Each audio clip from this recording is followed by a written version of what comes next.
Mesdames et messieurs, je vous salue.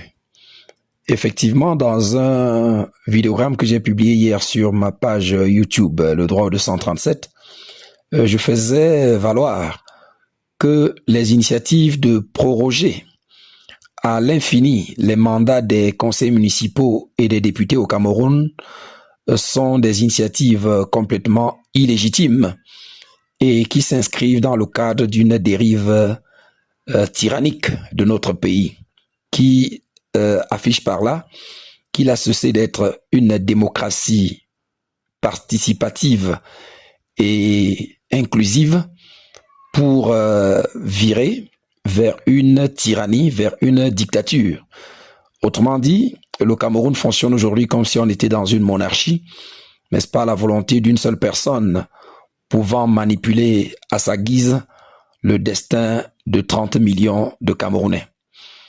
Pour ceux peut-être qui ne comprennent pas de quoi nous parlons, alors il faut savoir que déjà par une récente loi que le chef de l'État a immédiatement promulguée, le mandat des députés a été prorogé jusqu'au 20 décembre 2026. Et cette prorogation a donc pour conséquence, au regard des dispositions pertinentes de l'article 15.4 de notre Constitution, d'envisager les prochaines élections législatives seulement à partir de janvier 2027. Et par ailleurs, il y a un projet de loi qui a été récemment soumis à l'Assemblée nationale et qui tend à autoriser le chef de l'État à proroger également le mandat des conseillers municipaux de manière indéfinie, alors que la législation encore en vigueur, c'est-à-dire que l'article 170 du Code électoral qui va être modifié, n'est-ce pas, l'unique article que le régime RDPC a trouvé pertinent d'être opportun pour être modifié, l'article 170, n'est-ce pas, limitait la durée de la prorogation du mandat des conseillers municipaux par le chef de l'État à un maximum de 18 mois. Et donc, le projet en étude à l'Assemblée nationale vise donc à lever cette limitation de durée pour donner au chef de l'État la possibilité donc de proroger indéfiniment le mandat des conseillers municipaux. Alors, pour ce qui est du cas des députés, oui, on a dit que cette prorogation est tout à fait légale parce qu'elle s'inscrit dans le cadre de la mise en œuvre de l'article 15 alinéa 4 de la Constitution, n'est-ce pas, qui n'a pas prévu de durée maximale pour la prorogation du mandat des députés par le chef de l'État. Bon, mais j'ai déjà eu à préciser que les exigences qui sont posées par cet article 15 alinéa 4 ne sont pas respectées.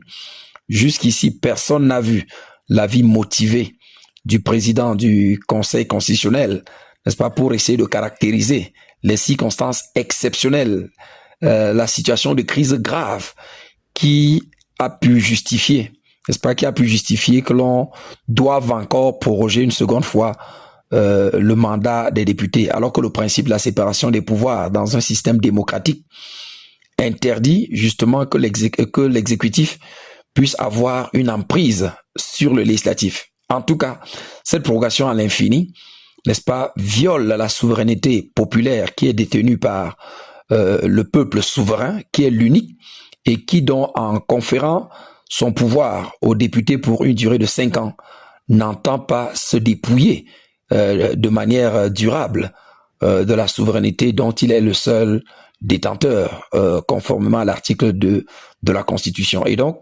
aujourd'hui, c'est le peuple qui est surpris parce que après s'être dépouillé de son pouvoir pour une durée de 5 ans, voilà qu'on le surprend. Les députés ont aujourd'hui, sur la base de la loi qui a récemment été promulguée par le chef de l'État, de s'installer définitivement, c'est-à-dire éternellement, n'est-ce pas, au pouvoir et de ne plus en partir. Et donc, on se moque complètement du peuple et voilà, on n'est plus en démocratie. Donc, quelques personnes invoquent la légalité ou bien la conformité de cette pratique à la Constitution, mais on ne peut pas perdre de vue que le principe de la séparation de pouvoir, combiné à la souveraineté dont le seul titulaire est le peuple, n'est-ce pas, interdisent que l'on puisse proroger un mandat initialement convenu à 5 ans, à 6 ans, à 7 ans, à 10 ans. Le mandat que le peuple a conféré, il était de 5 ans. Et toute prorogation de ce mandat, n'est-ce pas, devrait normalement commander que le peuple donne son consentement, que le souverain qui s'est dépouillé de son pouvoir au profit des députés soit consulté pour consentir à cette initiative qui va donc permettre à quelques élus de continuer à jouir du mandat du peuple au-delà du temps qu'il avait consenti de leur donner.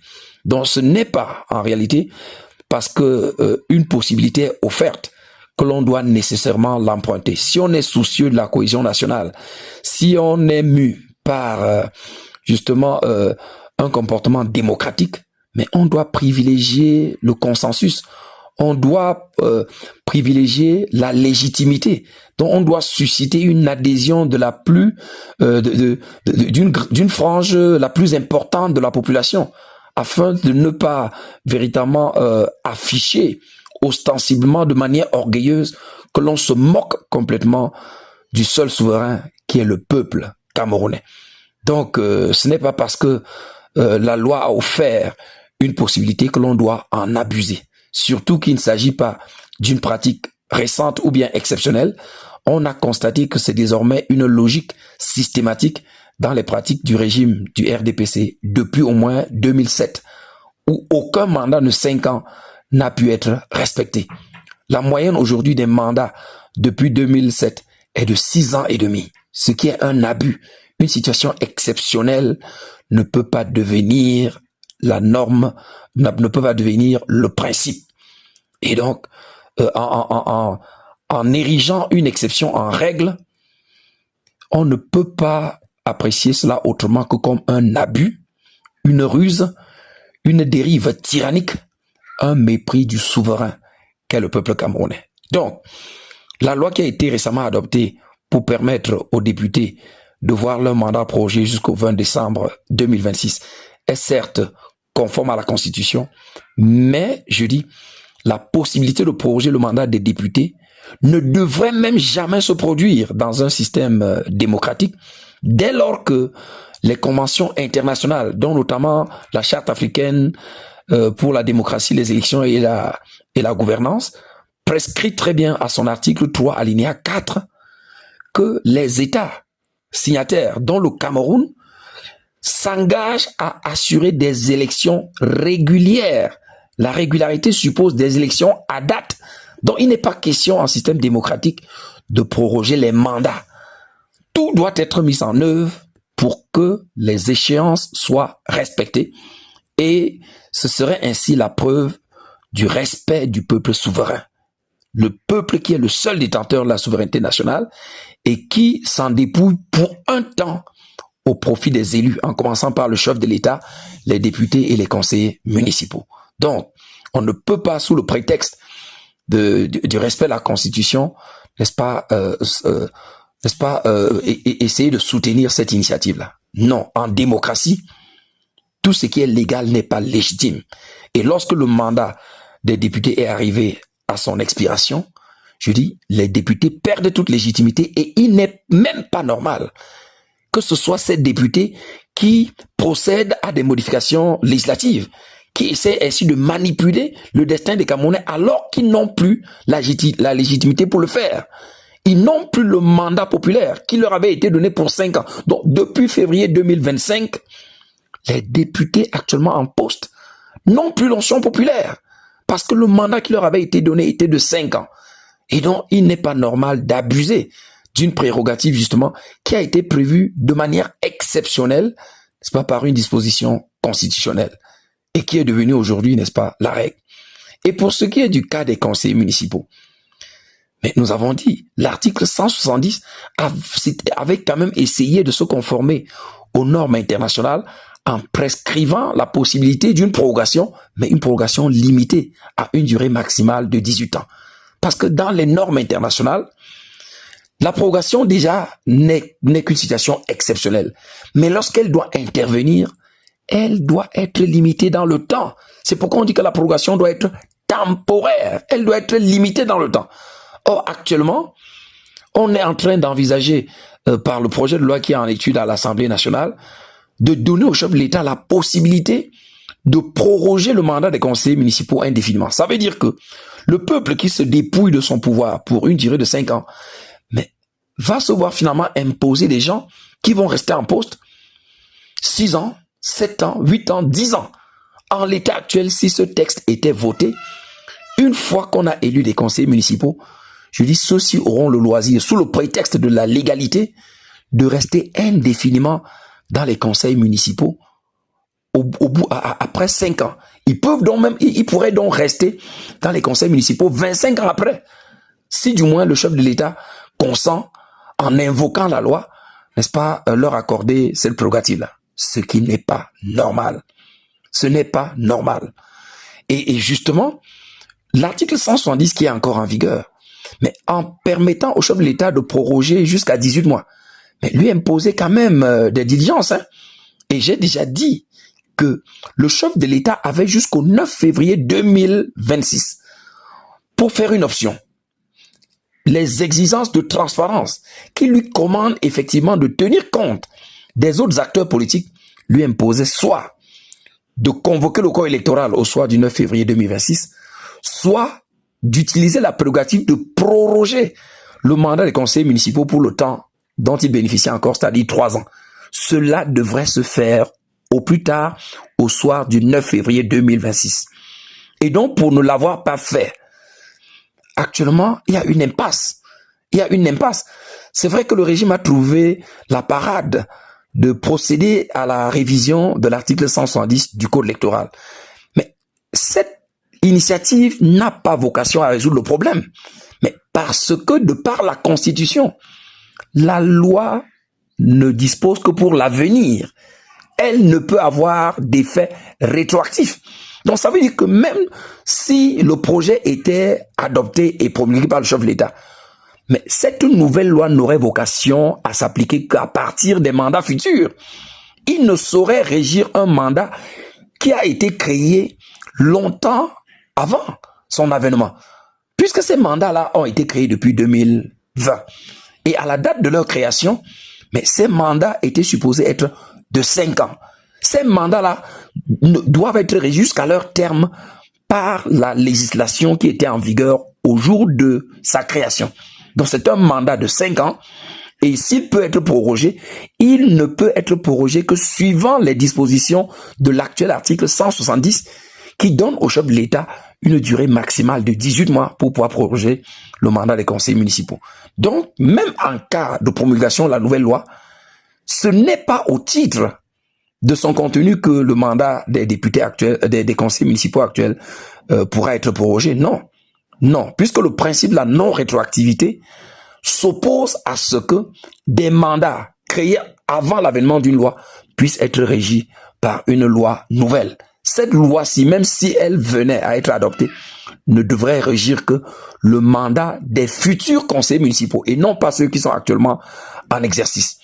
Donc, c'est ça le sens du principe de la non-rétroactivité. Et donc, le choix de modifier l'article 170 n'est pas la solution devant l'impasse dans laquelle notre pays se trouve actuellement. Donc, à partir de ce moment-là, le chef de l'État n'ayant pas opté d'agir au soir du 9 février 2026, nous sommes actuellement dans une impasse. C'est-à-dire qu'il y a une crise politique. Il y a une crise politique par rapport à la situation des conseillers municipaux. Parce que le chef de l'État, même s'il dispose encore la possibilité, que lui donne la loi, de proroger le mandat des conseillers municipaux jusqu'en août 2026, c'est une prérogative qu'il ne peut pas exercer à n'importe quel moment comme bon lui semble. Cela lui impose un timing au regard des dispositions du code électoral. Parce que lorsqu'on connaît le terme du mandat des conseillers municipaux, le chef de l'État doit anticiper et fixer, n'est-ce pas, la communauté nationale par rapport aux échéances à venir. Alors, jusqu'à ce jour, on sait que le mandat des conseillers municipaux expire le 31 mai 2026. Alors, au regard des dispositions pertinentes du code électoral, mais connaissant déjà cette échéance-là, aujourd'hui, le corps électoral devrait avoir déjà été convoqué. Parce que de par la loi, l'élection doit avoir lieu au plus tard 20 jours avant la fin du mandat en cours. Ça veut dire le 11 mai. Et le corps électoral, pour ces élections du 11 mai, doit être convoqué 3 mois avant, c'est 90 jours avant. Et donc, cela nous remettait donc au 9 février 2026. Et faute pour le chef de l'État de convoquer le corps électoral, il doit immédiatement, à la même date, situer l'opinion nationale sur l'option qu'il aura retenue.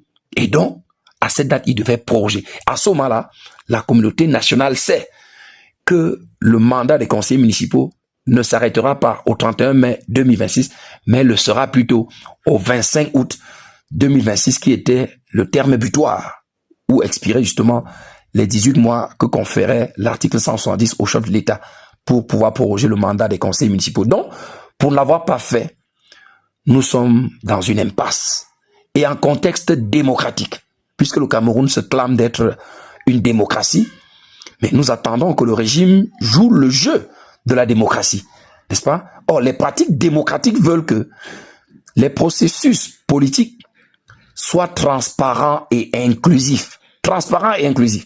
Donc, à ce jour, le chef de l'État n'a plus la possibilité d'agir comme bon lui semble. Il a perdu le privilège que la loi lui donnait de proroger le mandat des conseillers municipaux à sa guise jusqu'à 18 mois. Cette possibilité de proroger jusqu'à 18 mois lui imposait un timing qu'il a finalement laissé passer.